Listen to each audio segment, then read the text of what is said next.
વિદ્યાર્થી મિત્રો, અગાઉના સેશનમાં આપણે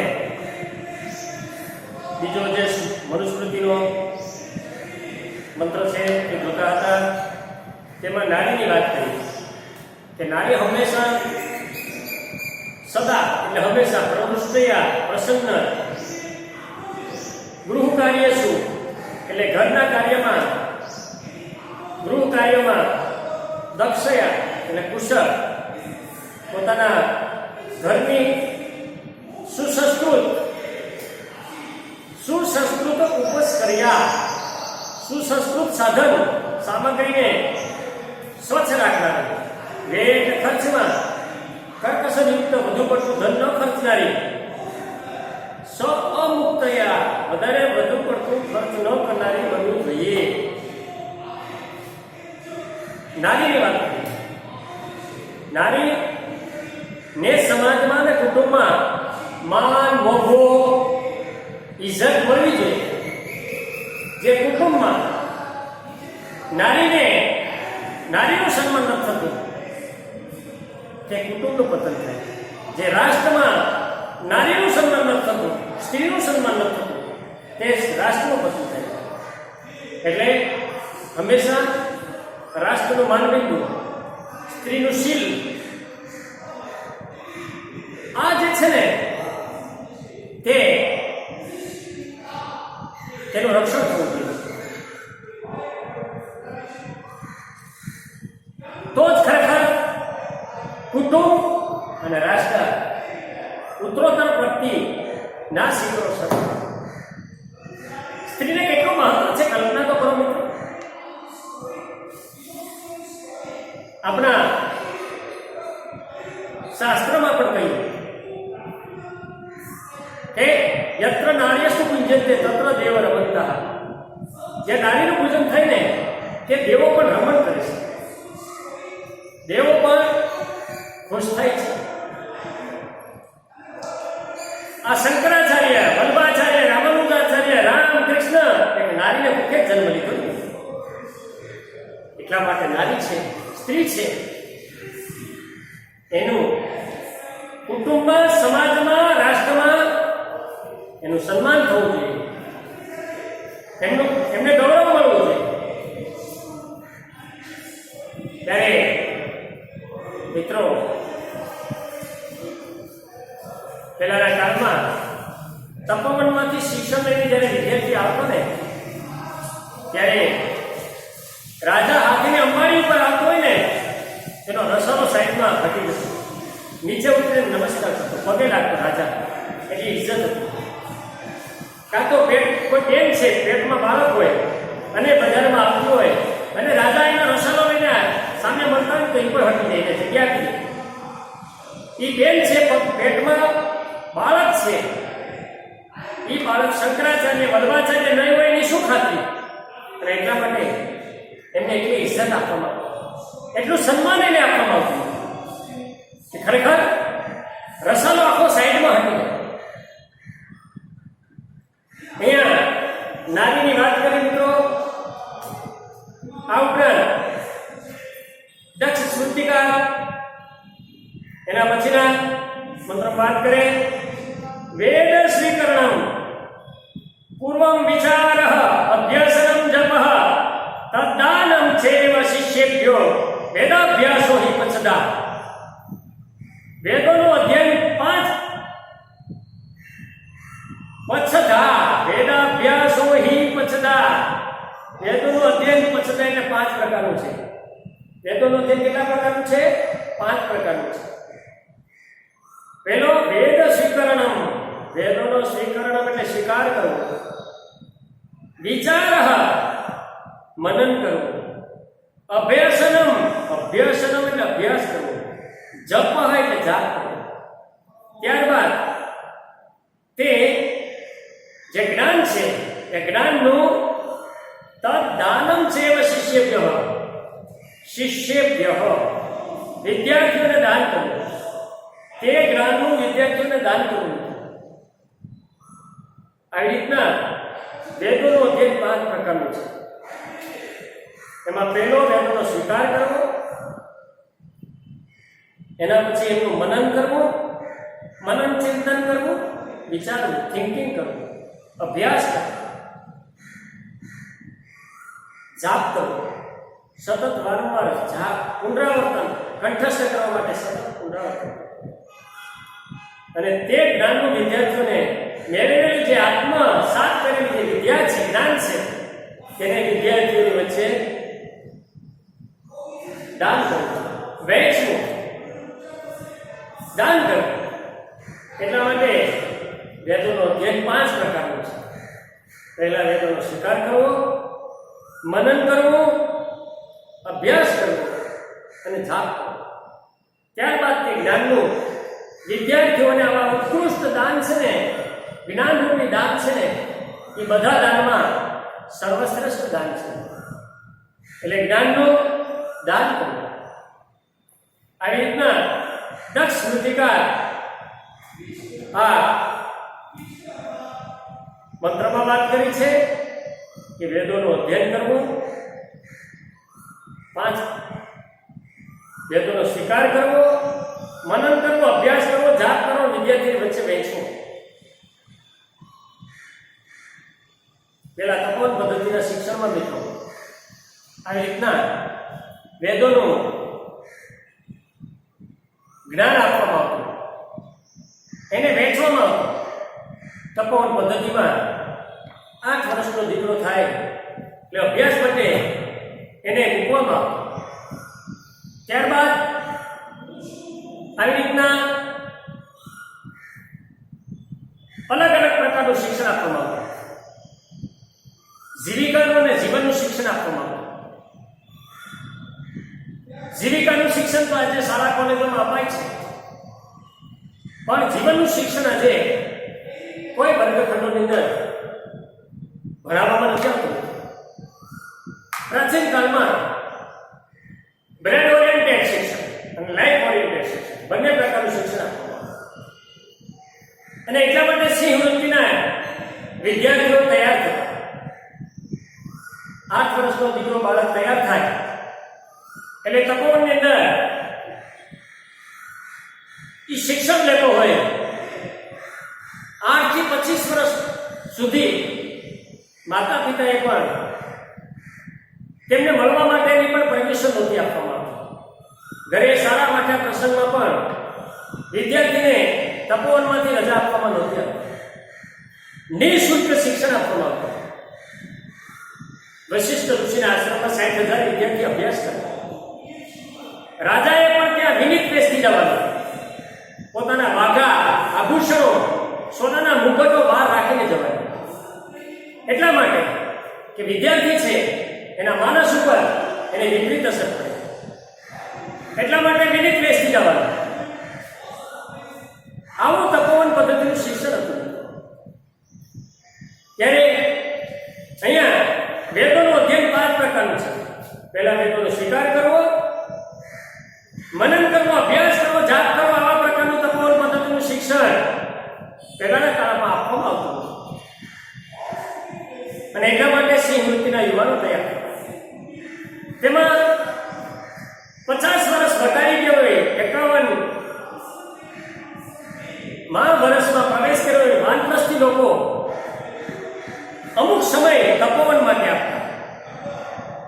પોતાની પાસે બહોળો અનુભવ હોય, ઘણું બધું એની પાસે ભાતું જીવનમાં. એમાં બ્રાહ્મણ પણ હોય વાનપ્રસ્થી, એમાં ક્ષત્રિય પણ હોય. આ બધા લોકો પોતાના જીવનનો અમુક ભાગ તપોવનમાં આપતા. વિદ્યાર્થીઓને બ્રાહ્મણ છે તે કર્મકાંડ શીખવાડતા.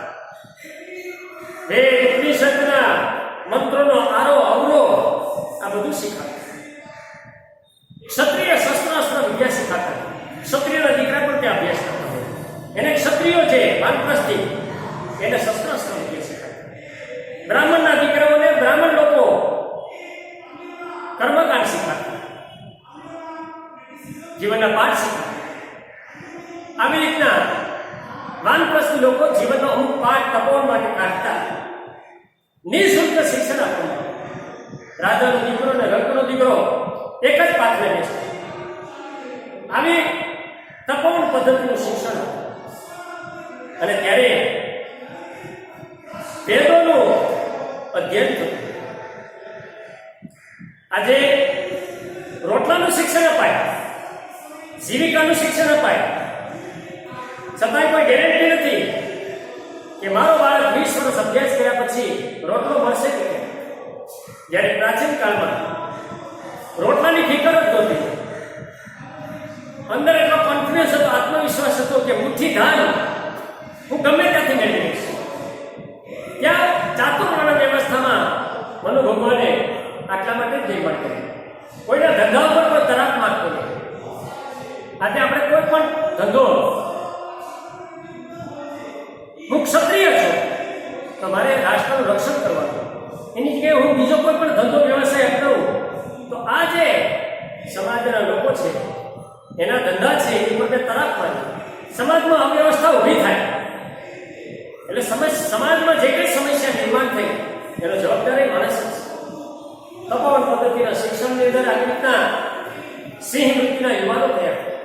રોટલાની ફિકર નહોતી, હું ગમે ત્યાંથી મેળવી લઈશ, આવી ખુમારી હતી. આ ઉપરાંત મિત્રો એના પછીના મંત્રની વાત કરી કે યથા કાષ્ઠમયો હસ્તી યચ્ચ ચર્મમયો મૃગ યચ્ચ વિપ્રો અને ધ્યાન ત્રયસ્તે નામ ધારકા. યથા કાષ્ઠમયો હસ્તી, કાષ્ઠમય એટલે લાકડાનો બનેલો, હસ્તી એટલે હાથી, ચર્મમયો મૃગ ચામડે મઢેલું, મૃગ એટલે હરણ, લાકડાનો બનેલો હાથી, ચામડે બનેલું હરણ, અને જે યત વિપ્રહ અનધિયાન, જે વેદાંગ ન ભણેલા, અનધિયાન, વેદાંગ ન ભણેલો વિદ્વાન હોય, વિપ્રહ વિદ્વાન બ્રાહ્મણ હોય, એ ત્રણેય માત્ર નામ ધારક, માત્ર નામ ધારણ કરનાર, માત્ર કહેવાના છે. મિત્રો લાકડાનો બનેલો હાથી એ ઓરિજિનલ હાથી નથી, લાકડાનો જ બનેલો હાથી છે. આપણે ગમે એટલા સરસ મજાનો લાકડાનો હાથી કદાચ ગમે એટલો મોટો બનાવીએ, રંગકામ કરીને ઓરિજિનલ હાથી ને ભૂલાવે તેવો કદાચ આપણે હાથી બનાવીએ, છતાં પણ તેની કમ્પેરિઝન ઓરિજિનલ હાથી સાથે ન થઈ શકે. લાકડાનો છે મિત્રો, નિર્જીવ છે, સજીવ નથી.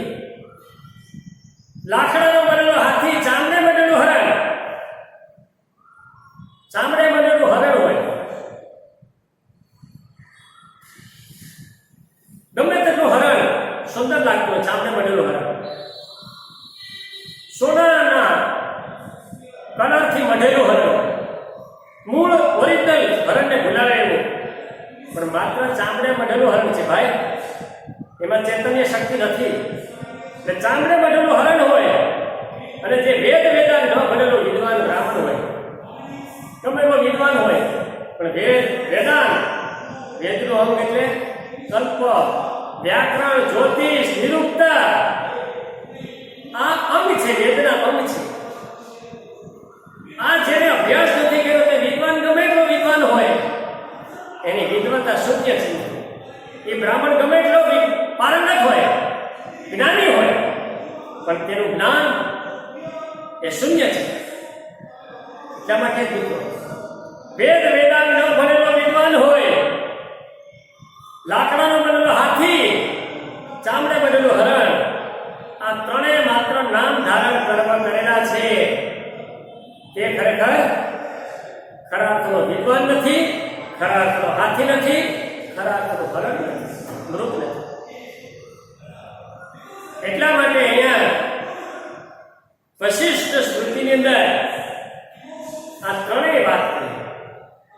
લાકડાનો બનેલો હાથી, કાષ્ઠમયો, કાષ્ઠ એટલે લાકડું, કાષ્ઠનો બનેલો હસ્તી એટલે હાથી, ચર્મમયો મૃગ, ચર્મ એટલે ચામડું, ચામડે બનેલું મૃગ એટલે હરણ હોય, અને જે વિપ્ર અનધિયાન, જે વેદાંગ ન ભણેલો વિદ્વાન હોય, ત્રયસ્તે નામ ધારક, ત્રણેય માત્ર નામ ધારણ કરનાર, માત્ર કહેવાના છે. યથા અન્નમ મધુ સંયુક્તમ મધુવાન્નેન સંયુક્તમ, એવં તપસ્સ વિદ્યા ચ સંયુક્તમ ભેષજમ મહત યથા એટલે જેમ મધુ સંયુક્ત મધથી યુક્ત અન્ન કે અન્નેન સંયુક્તમ મધુ કે અન્નથી યુક્ત મધ હોય છે એવં તપસ્સ વિદ્યા એ વિદ્યા વડે સંયુક્તમ એટલે જોડાયેલો તપ તપ મહત એટલે મહાન ભેષજમ ઔષધ જે મધથી યુક્ત અન્ન કે અન્નથી યુક્ત મધ હોય છે એ વિદ્યા વડે જોડાયેલું તપ મહાન ઔષધ દવા છે ઔષધ એટલે દવા મધની સાથે અન્ન હોય કે અન્નની સાથે મધ જોડાયેલો તો તે ખાનાર છે એની તંદુરસ્તીમાં વધારો પુષ્ટિદાયક છે સ્ફૂર્તિદાયક છે ઉત્સાહ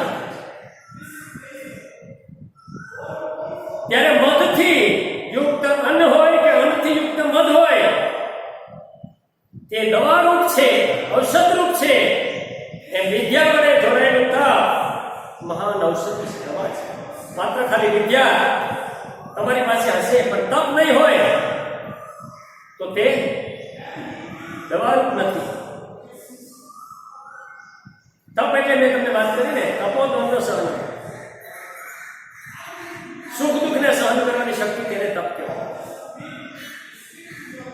રાવણે 4 વેદોને સ્વર આપ્યા હતા ઋગ્વેદ યજુર્વેદ સામવેદ અથર્વવેદ સ્વર આપ્યા પણ અસુર થયો એને કદાચ તપ કર્યો છે ભગવાનને મેળવવા માટે શું કામ એનો દુરુપયોગ કર્યો એ જે કઈ મેળવ્યું સત માર્ગે ન વાંચ્યું અસત માર્ગે અને એટલા માટે તેનું પતન થયું મિત્રો એટલે મેં જે વિદ્યા મેળવી તેની સાથે મારે તપોદ્વંદ સહનમ સુખ દુઃખમાં સ્થિર રહેવાનું છે તપ કરવાનું છે તે વિદ્યા મેળવેલી છે ને તે ઔષધ રૂપે બાકી વિદ્યા ખોટી નીકળે ઘણા વિદ્વાન કહેવાતા બની ઠરીને સુટેક મોટેકની અંદર ગળાની અંદર ટાઈ પહેરીને આ જગતમાં ફરવાવાળા અધકથરા લોકો વિદ્યાના ઠેકા લઈને ફરવાવાળા લોકો કે હું વિદ્વાન છું પંડિત છું જ્ઞાની છું અધકથરા હોય જેમ ખરેખર ઘડો હોય ને ઘડો જ્યારે અધૂરો હોય તો એમાંથી બહુ અવાજ આવતો ઘણો અવાજ આવતો પણ પૂર્ણ ઘડો હોય ને એમાંથી અવાજ ન આવે એટલે સંપૂર્ણ જ્ઞાની માણસ છે તે બહુ બોલ ન કરે તેનું જ્ઞાન છે એ જ્ઞાન લોકોના કલ્યાણ માટે આ જ્ઞાન નહીતર ઘણા જ્ઞાની લોકો ફૂટી નીકળે ઘણાને હેરાન કરે ઘણાને રંજાડતા એની વિદ્યા છે બીજાને કનડવા માટેનો ઉપયોગ કરતા તો તે ખરેખર નકામું છે જીવન ફોગટનું છે ઔષધરૂપ બની શકતું નથી દવારૂપ બીજાને બની શકતું નથી એમ અહીંયા વશિષ્ઠ સ્મૃતિની અંદર આ મંત્રમાં વાત કરી એના પછીની વાત છે દુરાચારો હિ પુરુષો લોકે ભવતિ નિંદિતઃ દુઃખ ભાગી સતતમ વ્યાધિતો અલ્પાયુરેવ ચ દુરાચારી પુરુષ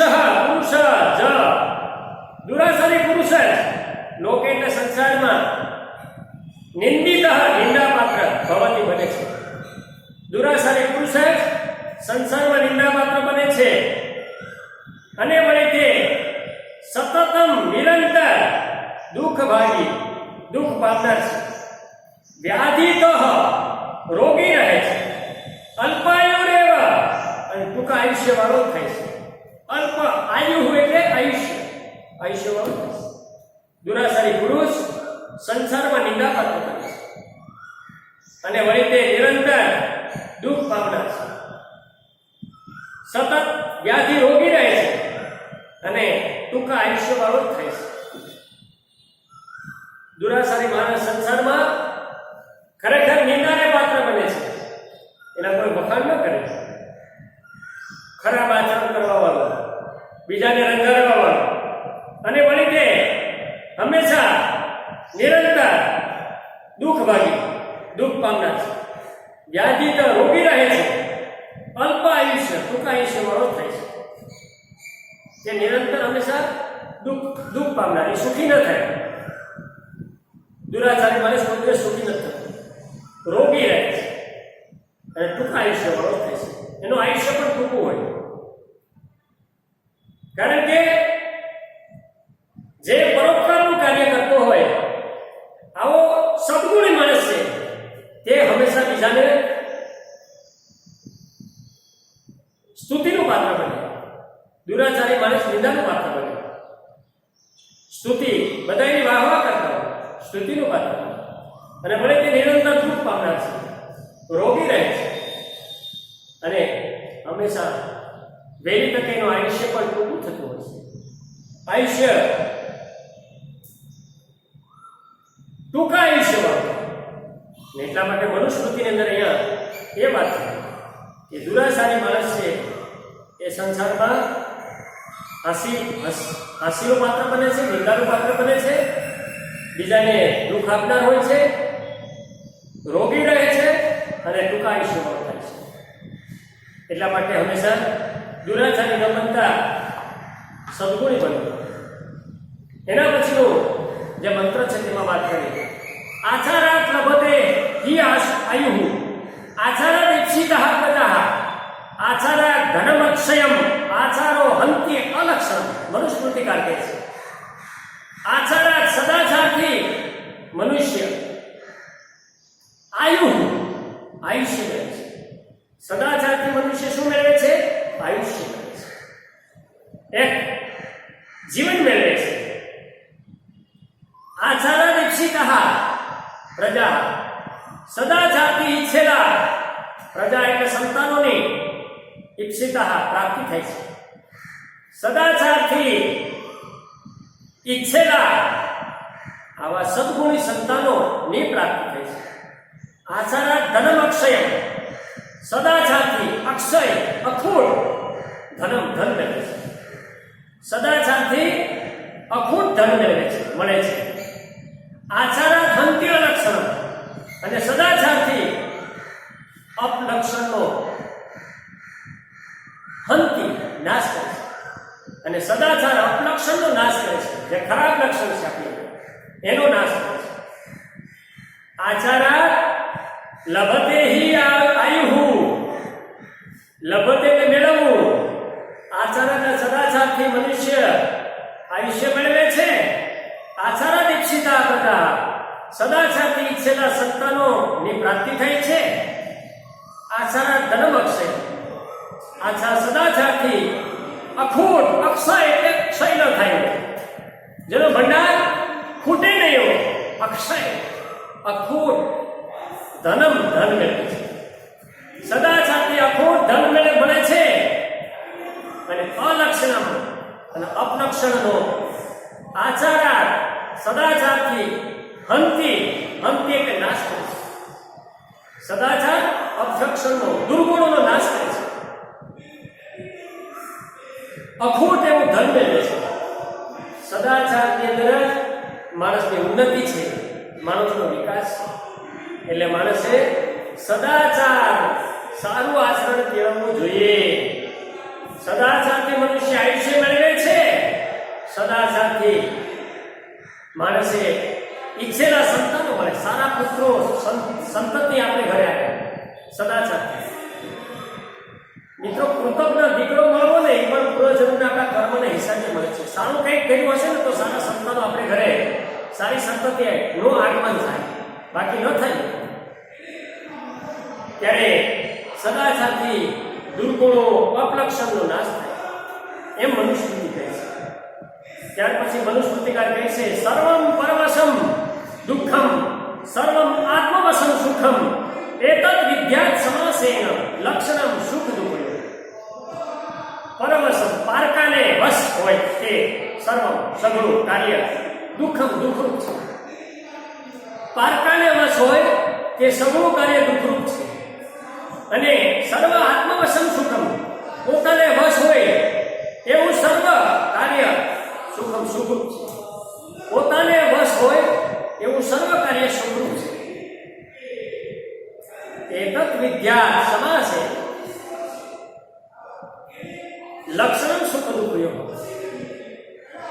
સુખ દુઃખયો સુખ અને દુઃખના એક આ સમાસેન સમાસેન એટલે સંક્ષેપમાં ટૂંકા સમાસેન ટૂંકમાં સંક્ષેપમાં ખરેખર એતત વિદ્યા વિદ્યા જાણવું જોઈએ.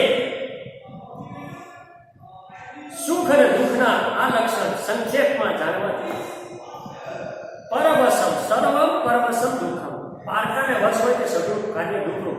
બીજાને આધીન આપણે જે કંઈ કાર્ય કરીએ તે કાર્ય દુઃખરૂપ છે એમ મનુસ્મૃતિ કહેતી છે. આત્મવશમ સુખમ સર્વમ પોતાને વશ હોય એવું સર્વ કાર્ય સુખરૂપ છે. એતત વિદ્યાત સમાસેન સુખ દુઃખયો લક્ષણમ સુખ દુઃખના આ લક્ષણ ખરેખર સમાસેન સંક્ષેપમાં જાણવું. સુખ અને દુઃખના આ લક્ષણ છે જે ચિહ્નો છે તે સંક્ષેપમાં ટૂંકમાં જાણવા જોઈએ અને એ પ્રમાણે આપણે રસ્તો અપનાવવો જોઈએ. પારકાને વશ હોય એ સગળું કાર્ય દુઃખરૂપ છે. પોતાને વશ હોય એવું સર્વ કાર્ય સુખરૂપ છે. પોતાને વશ હોય સર્વ કાર્ય સુખરૂપ છે. અને એટલા માટે માણસે પહેલાના કાળમાં એમ કહેતા ને કે ખેતી ઉત્તમ હતી. શું કામ? આઝાદ હતો. ખેડૂત આઝાદ હતો. કોઈને હિસાબ કિતાબ આપવાનો પડતો. વહેલા મોડું કાંઈ નહીં. પોતે સ્વતંત્ર છે. વેપાર મધ્યમ હતો. નોકરી કનિષ્ઠ હતી. આજે ચક્ર ઉલટું થઈ ગયું. નોકરી ઉત્તમ થઈ ગઈ. હકીકત તો ગુલામી છે. નોકર જ કહેવાય. ગમે કલેક્ટર હોય કે જે કરે. ત્યારે હંમેશા પારકાને વશ હોય તે સગળું કાર્ય દુઃખરૂપ છે અને પોતાને વશ હોય એવું સર્વ કાર્ય સુખરૂપ છે. સુખ અને દુઃખના લક્ષણ સંક્ષેપમાં જાણવા જોઈએ. બધાએ આપણે આના બારામાં વિચાર કરવો જોઈએ, થિંકિંગ કરવું જોઈએ. પહેલાના કાળમાં બહેનો છે ને એ ઘર સંભાળતા, ભાઈઓએ જ કમાવા જવાનું. બાળકોને યોગ્ય પ્રેમ એ જ આપી શકશે ને, ઘર સારી રીતે તો જ સંભાળી શકશે. અત્યારે પૈસાની આંધળી દોડની અંદર પતિ પત્ની બંને કમાવા માટે ઓર જાય. બાર બીજાને આધીન, ઘર બીજાને આધીન. આદર્શ ગૃહિણી ખરેખર ઘર સંભાળતી, બાળકને પ્રેમ આપતી, કમાઈને પતિ આવે પત્નીના હાથમાં જે સંપત્તિ પૈસા એનો વહીવટ એનું આયોજન પત્ની કરે. આજે બધું આખું ચક્કરનું ઉલટું થયું. પતિ પત્ની વિદેશમાં તો તમને કહું કે પતિ પત્ની બંને જમવા માટે કેવા હોટલમાં, બંનેના ખર્ચ અલગ હોય, બંનેનો હિસાબ કિતાબ અલગ, બંને પૈસા પણ છૂટવી અલગ અલગ થઈ. એટલા માટે અહીંયા આખી સંસ્કૃતિ નાશ પામી. વિકૃતિ કહેવાય, વિકૃતિ ઉભી થઈ. દાંપત્ય જીવન પતિ પત્ની વચ્ચેના જે સંબંધો હતા એમાં સુસંવાદિતા રહી નથી. સંસારનું જે પહેલું છે ને એમાં કીચુડ અવાજ આવે. કીચુડ ત્યારે આવી રીતના સદાચાર રૂપી સદગુણો રૂપી વૈલિંગ કરવામાં આવશે તો ખરેખર એનું દાંપત્ય જીવન ખીલશે. એટલા માટે અહીંયા સુભાષિતકાર કે મનુસ્મૃતિકાર કે પારકાને વશ હોય તે સગળું કાર્ય દુઃખરૂપ છે અને પોતાને વશ હોય એવું સર્વ કાર્ય સુખરૂપ છે. સુખ દુઃખના આ લક્ષણ સંક્ષેપમાં પ્રત્યેક વ્યક્તિએ જાણી લેવા જોઈએ. તો મિત્રો, સ્મૃતિ રસ સુધા જે કંઈ અહીંયા મધ્ય વિભાગ છે, પાઠ બીજો સ્મૃતિ રસ સુધા એ ખરેખર વ્યવસ્થિત આપણે એનો અભ્યાસ કરી લઈશું. શબ્દાર્થ લખશું, ભાષાંતર અને સ્વાધ્યાય આપણે નોટની અંદર સાથે સાથે લખતા જઈશું. અને અહીંયા સ્મૃતિ રસ સુધા પાઠ છે અહીંયા આપણે પૂર્ણ કરીશું. અને મિત્રો, જરા ઊંડાણપૂર્વકનો અભ્યાસ કરજો. સંસ્કૃત ભાષા દેવોની ભાષા છે, વેદોની ભાષા છે, મધુર મીઠી ભાષા છે. તો ખરેખર વધારે સમજવાનો પ્રયત્ન કરશો. અસ્તુ.